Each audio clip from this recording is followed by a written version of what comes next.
अस्सलामु अलैकुम वरहमतुल्लाहि वबरकातुहू। मोहतरम नाज़रीन किराम, अभी जो हालात चल रहे हैं अजमेर दरगाह के ऊपर, संबल जमा मस्जिद दिल्ली वगैरह के ऊपर, मुसलमानों के ऊपर एक बहुत बड़ा इम्तिहान है। इससे घबराना नहीं है, हमें इस हालात के ऊपर अल्लाह की तरफ रुजू करना है। आइए उसी के बारे में मुफ्ती शहरयार साहब, एक बहुत बड़े मुफ्ती साहब हैं, उन्होंने क्या बयान दिया है वो सुनते हैं। उनकी ज़बान बहुत लाजवाब, मुसलमानों के नौजवानों से ख़ास करके वो पैगाम दिया है, उस पैगाम को सुनते हैं। उनके बयान सुनने के बाद हम थोड़ी देर तबसीरा करेंगे, उसको ज़रूर सुनना। आइए पहले उनकी ज़ुबानी सुनते हैं वो क्या कहना चाहते हैं। मस्जिद से माइक फेंकेगा, ये क्या हमें हिंदुस्तान से उखाड़ के फेंकेगा। इनके बाप दादा इनसे ज्यादा पढ़े थे, इनके बाप दादा इनसे ज्यादा ताकतवर थे, इनके बाप दादा फर्राटे से अंग्रेजी बोलता था, इनका बाप दादा अंग्रेजों की हिमायत उसको हासिल थी। जिनका दादा मजबूत था, जिनका बाप ताकतवर था, जिनके पास इल्म भी था, जिनके पास फोर्स भी थी, जिनके पास ताकत भी थी, इन लुच्चों के पास ना इल्म है, इन लफंगों के पास ना अखलाक है, लफंगों के पास सिर्फ बकवास है। ये बकवास करके इस्लाम की बढ़ती हुई कश्ती को रोकना चाहता है। उनका काम ही है ये करते रहना। अगर मेरा वो बच्चा जो नर्वस हो रहा है, जो डिसअपॉइंटमेंट का शिकार हो रहा है, जो मायूसियत की कीचड़ में लथपथ हो रहा है, उसके लिए मेरा पैगाम है, तुम्हें डरना नहीं चाहिए इन लुच्चों लफंगों से, तुम्हें डरना चाहिए। तेरी मस्जिद अगर वीरान है, इससे तुमको डरना चाहिए। तेरा मदरसा उजड़ा हुआ है,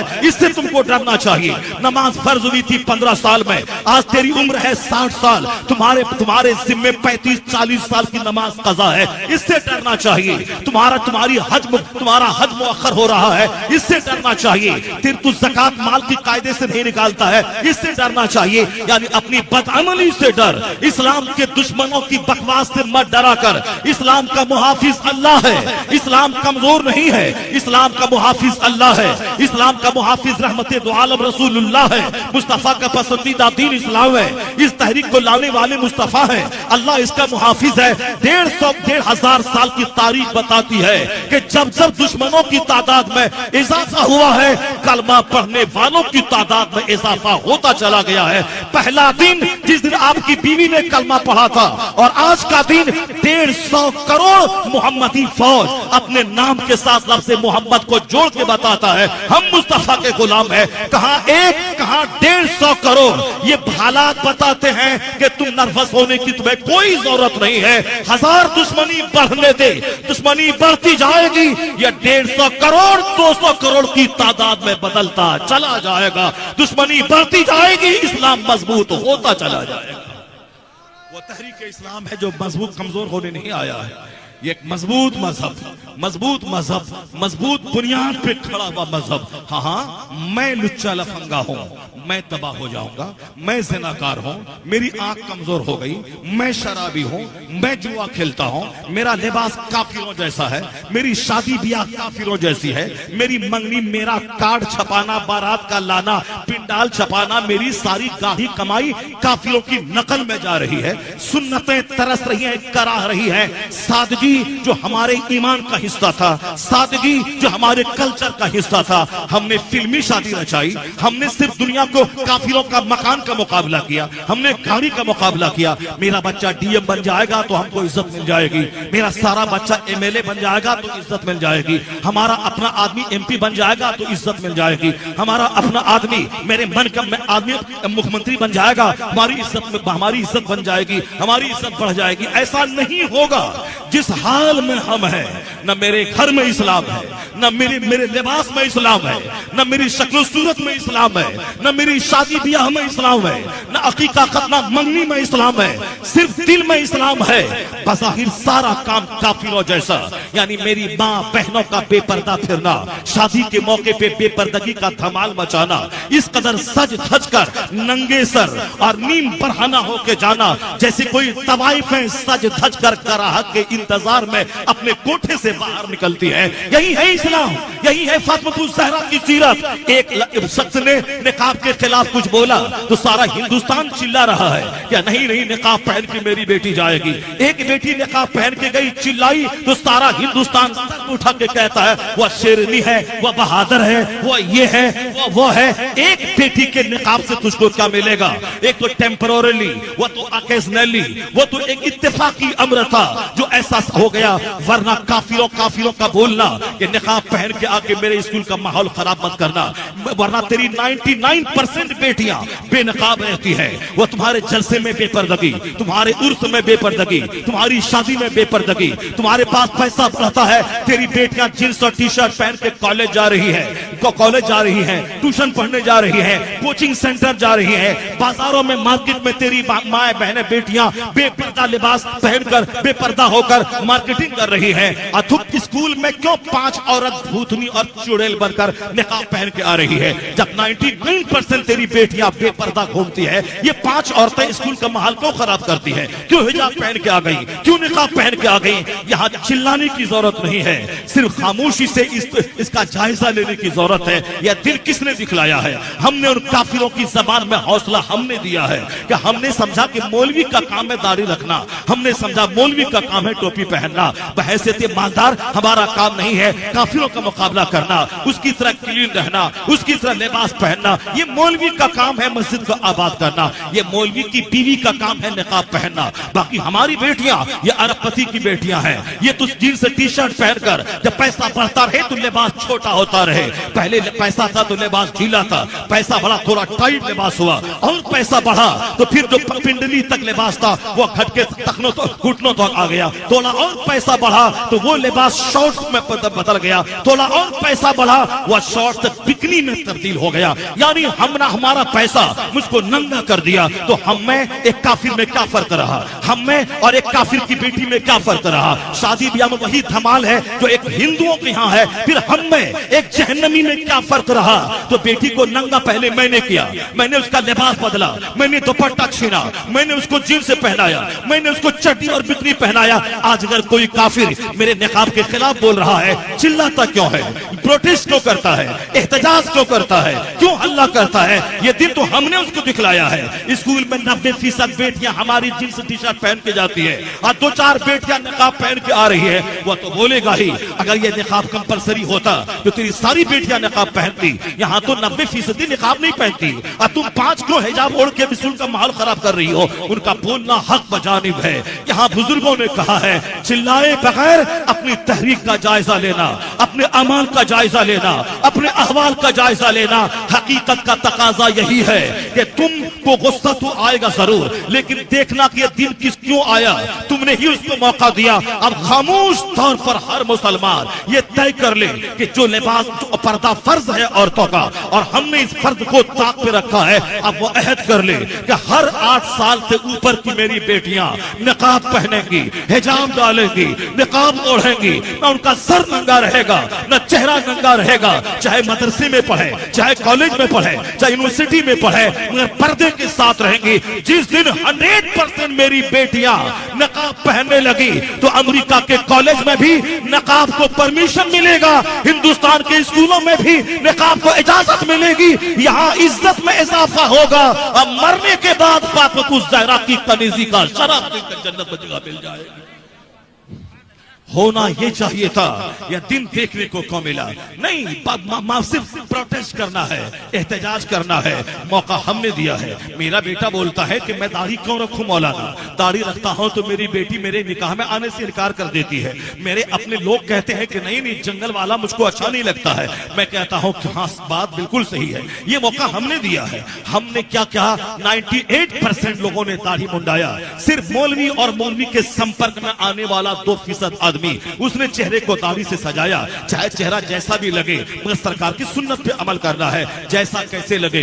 डॉक्टरों और तबीबों ने भी कहा है कि दाढ़ी रखने से ताकत में इजाफा होता है, दाढ़ी रखने से हुस्न में इजाफा होता है। दाढ़ी मुंडाने के नुकसानात स्किन डिजीज है, जल्दी अमराज है, सेक्सुअल फोर्स कमजोर हो जाती है। लगातार 7 नस्ल तक दाढ़ी मुंडाए तो 8वीं नस्ल नामर्दों और हिजड़ों की पैदा होगी। यानी मजहबी तौर पर भी दाढ़ी लाजमी है और जिस्मानी तौर पर फिजिकली तबीबों और डॉक्टरों के नजदीक ये दाढ़ी जरूरी है। अल्लाह ने औरतों को दाढ़ी नहीं दिया, मर्दों को दी है, क्योंकि औरतों के चेहरे पे दाढ़ी के बाल या उनकी जिस्मानी कमजोरी की दलील है, उनकी निस्वानियत खत्म हो जाती है। और मर्द की दाढ़ी मुंडाने का मतलब इनके नामर्द होने की दलील है, क्योंकि औरतों के चेहरे पे दाढ़ी के बाल नहीं है, अगर उगे वो औरत निस्वानियत की सिफत से आरी होती है। मर्द के चेहरे पे दाढ़ी अल्लाह रब्बुल इज्जत की तरफ से यह दाढ़ी एक नेमत है। अगर मर्द इसको मुंडाए तो उसकी सेक्स की ताकत कमजोर हो जाती है। तो हमने इसको ताक पे रख दिया। हमने फिल्मी हीरो को देखा और चेहरा मुंडाया, हमने आज के मौजूदा यहूदो नसारा को देखा और मैंने चेहरा को मुंडाया। अब मेरे बच्चे कहते हैं दाढ़ी रखता हूं तो कॉलेज में लोग कहते हैं आतंकवादी आ गया या दहशतगर्द आ गया या टेररिस्ट आ गया। तो मैं कहता हूं 99 तेरा बच्चा दाढ़ी मूंडता है और एक बच्चा दाढ़ी रख के कॉलेज जाएगा वो तो अजूबा लगेगा ही, वह तो लोगों को आतंकवादी लगेगा ही, क्योंकि जितने आतंकवादी का चेहरा है वह सारे आतंकवादी के चेहरे पे दाढ़ी है, आतंकवादी का नंगा सर है, आतंकवादी का लिबास अलग जैसा होता है। अगर तेरा बेटा भी दाढ़ी रखे जाता है स्कूल में अकेला तो लोग कहते हैं ये आतंकवादी जैसा चेहरा है। तो हमने बना दिया आतंकवादी जैसा चेहरा वाला उसको जो दाढ़ी रखे स्कूल जाता है। इस हमारे 99% बच्चे दाढ़ी मूंड के जाने लगे। क्यों? नौकरी नहीं मिलेगी, मैं आर्मी में नहीं जा पाऊंगा, मैं फोर्स में नहीं जा पाऊंगा, मेरे बच्चे मिनिस्टर नहीं बन पाएंगे, मेरे बच्चे IAS ऑफिसर नहीं बन पाएंगे। मैं कहता हूं तन्हाई में बैठ के गौर कर ले, इसी मुल्क के हिंदुस्तान में एक छोटी सी बिरादरी है सिखों की, उनका बेटा पढ़ता लिखता है, हमसे अच्छा पढ़ता लिखता है, उनका बेटा दाढ़ी और पगड़ी के साथ यानी जेल सिंह बनकर हिंदुस्तान का राष्ट्रपति बन जाता है। उनका बच्चा दाढ़ी पगड़ी के साथ पढ़ लिखकर बूटा सिंह बनकर उनका बेटा होम मिनिस्टर हिंदुस्तान का बन रहा है। उनका बेटा दाढ़ी पगड़ी के साथ ब्रिटेन में पढ़कर वहां से वापस आके रिजर्व बैंक का गवर्नर बन जाता है। उनका बेटा दाढ़ी पगड़ी के साथ हिंदुस्तान का प्राइम मिनिस्टर मनमोहन सिंह की सूरत में बन जाता है। उनका बेटा आर्मी चीफ यानी जल सेना, वायु सेना, थल सेना, वायु सेना का अध्यक्ष, मुश्तरका सदर, वो दाढ़ी और पगड़ी वाला सिख का बेटा बन जाता है। जो अध्यक्ष होना, जो प्रधानमंत्री से ज्यादा ताकतवर मनसब है, प्रेसिडेंट से ज्यादा ताकतवर मनसब उसके पास है, यानी उनके पास तीनों सेना की कमान रहती है। अगर वह पावरफुल बना तो प्रधानमंत्री के खिलाफ वह रिवोल्ट कर सकता है, बगावत कर सकता है। इसलिए ताकतवर मनसब पर दाढ़ी पगड़ी वाला फाइज होता है। बैंक का मैनेजर, प्रोबेशनरी ऑफिसर, वो दाढ़ी पगड़ी के साथ बन रहा है। यहाँ तक कि बैंक का मैनेजर के अलावा रेलवे का मैनेजर, वो साहब दाढ़ी पगड़ी के साथ सिख का बच्चा बन रहा है। तो वहाँ कहाँ स्कूल में पहरा बैठा नहीं, स्कूल में दाढ़ी लेके नहीं आएगा, चूंकि सिखों ने मनवा लिया है कि दाढ़ी मेरे मजहब का हिस्सा है, पगड़ी मेरे लिए कंपलसरी है। इसलिए उन्होंने ख्वाहिशात और फिल्मी कल्चर को घर में दाखिल होने नहीं दिया।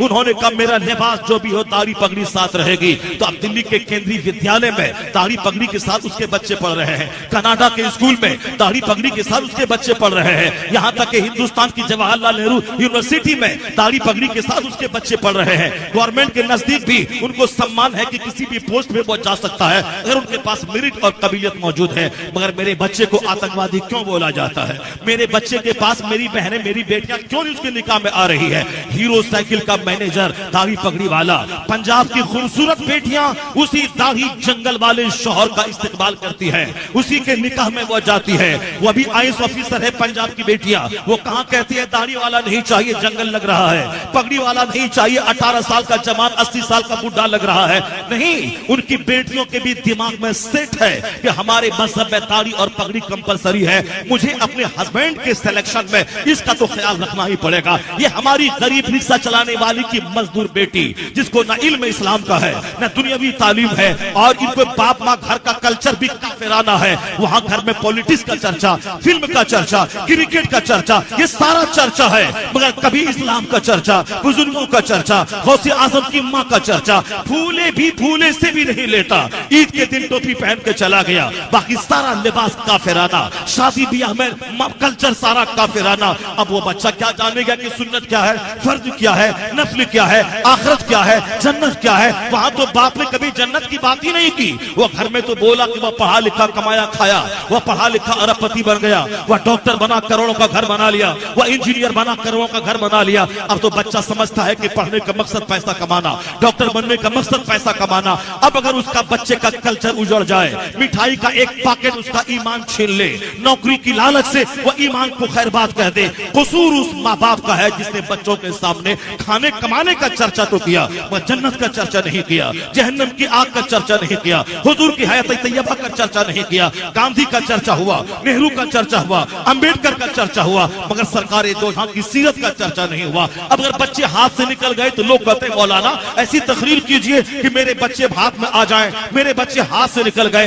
एक दिन की तकरीर से कुछ नहीं होता, एक दिन की तकरीर से माहौल में कोई बड़ी तब्दीली नहीं आती। तब्दीली माँ बाप के रोजाना के कल्चर से आता है। माँ बाप का चेहरा बच्चों पे असरअंदाज होता है, माँ बाप की बोली बच्चों की शख्सियत को संवारने और बिगाड़ने में हेल्पर और मुमीद और मुआविन साबित होती है। माँ बाप का रोल अहम होता है। हमने तो घर में दुनियादार का चर्चा किया, जब बच्चे हाथ से निकल गए अब मौलाना याद आ रहा है, अब तावीज याद आ रही है, अब तरकीब याद आ रही है। तावीज क्या करेगी? आम के पेड़ में तावीज लगाने से वहां कटहल थोड़ी फल जाएगा। लीची के पेड़ में 1 करोड़ तावीज डाल दे, वहां से अखरोट थोड़ी फल जाएगा।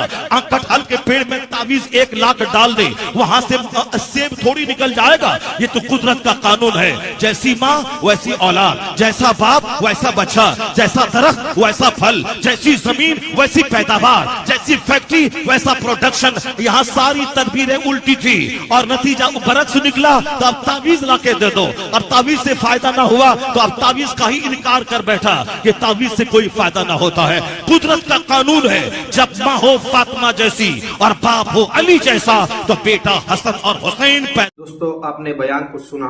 मुफ्ती शहरयार साहब बहुत जबरदस्त अंदाज के अंदर मुसलमानों के नौजवानों के कुलूब को झिंझोड़ रहे थे और बता रहे थे हमें इस हालात से डरना नहीं है, घबराना नहीं है, बल्कि हमें इस हालात का डट के मुकाबला करना है।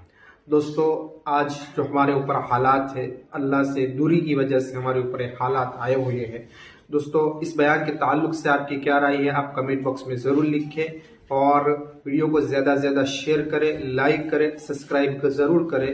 मिलते हैं नेक्स्ट वीडियो में, तब तक के लिए अस्सलामु अलैकुम।